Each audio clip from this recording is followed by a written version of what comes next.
Here's a rock that costs $5,000, and you were told you had to spend 2 months of your salary on it to prove you were in love. You were told it was rare. You were told it was forever. You were told that reselling it was almost a betrayal. Almost every single one of those things was invented deliberately by one company in the span of about 50 years in what might be the single most successful piece of marketing in human history. And right now in 2026, that entire 100-year illusion is collapsing in real time. It's the diamond. By the end of this video, you'll understand why diamonds were never actually rare, how one company convinced the entire planet to spend billions on a manufactured myth, and why a machine in a factory just quietly destroyed the whole thing. Let's break down the economics of the diamond. Let's start with the lie at the center of everything. Diamonds are not rare. This is the fact the entire industry spent a century hiding. Diamonds are simply crystallized carbon, and there are enormous quantities of them in the earth. The reason a diamond has ever felt rare, felt precious, felt expensive, is not because the earth was stingy with them. It's because for most of the last century, one company controlled almost the entire supply and released it into the world one careful trickle at a time. That company is De Beers. And to understand the diamond, you have to understand what De Beers actually built. It wasn't a mining company, not really. It was a machine for manufacturing scarcity.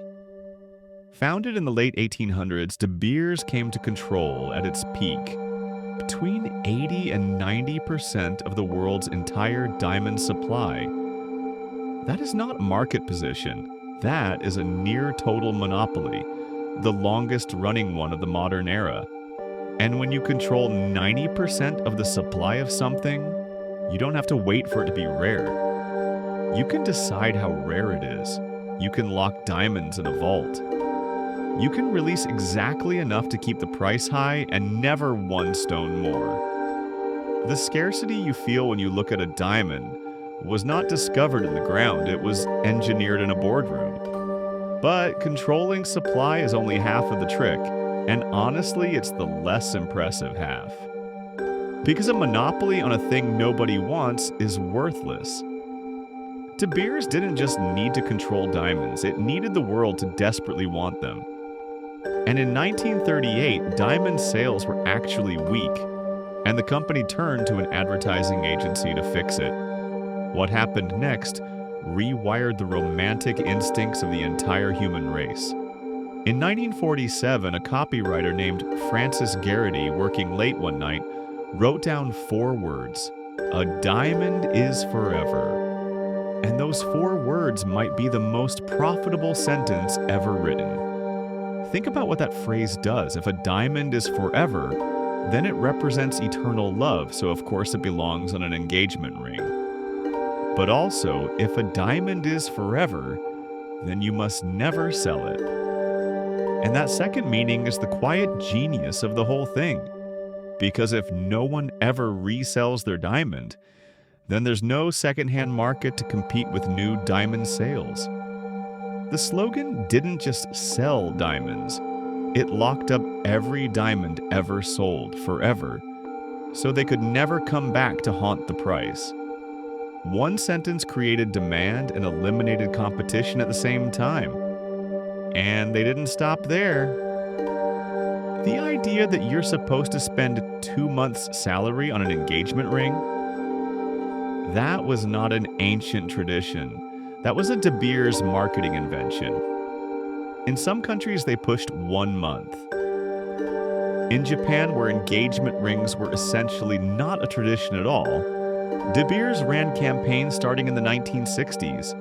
And within about 20 years, diamond engagement rings went from almost non-existent to the expected norm for the majority of Japanese brides. They didn't just sell a product into a market. They walked into a culture that had no diamond tradition and built one from scratch on purpose because it was profitable. The engagement ring you think of as timeless is younger than the television. So now you understand the machine. A near total monopoly on supply, controlling exactly how rare diamonds appear to be, welded to the most effective emotional marketing campaign in history, which manufactured the demand and then locked away every stone so it could never be resold. For most of the 20th century, this machine was basically unstoppable. De Beers set the price of essentially every diamond on Earth. If you bought a diamond any time in the last 100 years, you paid the price that one company decided you would pay. But every engineered monopoly has the same enemy. Reality eventually leaks in. And starting in the 1990s, the cracks appeared. Enormous new diamond deposits were discovered in Russia, in Australia, in Canada. Deposits so large De Beers couldn't buy them all up to control them. Its market share began to slide, from around 80% in 1990 to roughly 30% by 2010. Then regulators went after them. De Beers actually pleaded guilty to price fixing, and for years couldn't even operate freely in the United States. The monopoly was cracking, but it was still standing because it still had the one thing no competitor could touch: the myth. Everyone still believed diamonds were rare and precious. The story was still intact. And then a machine broke the story completely. Here is the thing that is destroying the diamond industry as we speak. Scientists can now grow diamonds in a laboratory. Not fakes, not imitations. Real diamonds. Chemically, physically, optically identical to mined ones. The same carbon, the same crystal structure. A trained gemologist cannot tell them apart without specialized equipment. And they can be grown in a factory in a matter of weeks. Now think about what that does to a business whose entire value rested on scarcity. When you can manufacture a flawless diamond in a lab, the scarcity is simply gone. It evaporates. And when scarcity evaporates, the price follows it straight down. Wholesale lab-grown diamond prices fell roughly 90% between 2018 and 2025. A finished lab-grown stone now costs 80 to 90% less than a mined one that is physically identical. The lab-grown diamond didn't beat De Beers by being cheaper. It beat them by revealing the truth. That a diamond stripped of the myth is not a rare treasure. It's just carbon.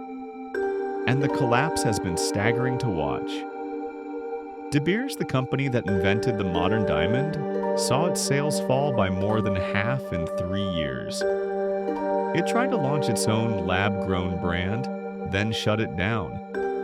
It's now sitting on a mountain of unsold diamonds, and its parent company has been trying to sell or spin it off entirely, with a reported write-down in the billions. The cartel era is over. The machine that ran for a century is grinding to a halt, because the one thing it depended on, the belief that a diamond is rare, is no longer something anyone has to believe. They can just check.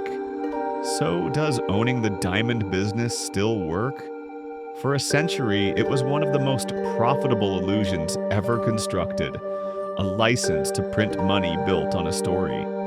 But that's exactly the point. It was never really a rock business. It was a story business. The diamond's value was never in the carbon. It was in the belief in the 2-month salary and the forever. In the idea that this specific shiny stone and only this stone could prove that you loved someone. And the moment a factory could produce that same stone for a fraction of the price, the story cracked, and everyone got to see what was always underneath it. So if you still want to buy a diamond, and plenty of people happily will, just remember the one truth the entire industry spent 100 years and untold billions of dollars trying to make sure you never found out. The diamond on the ring was never rare.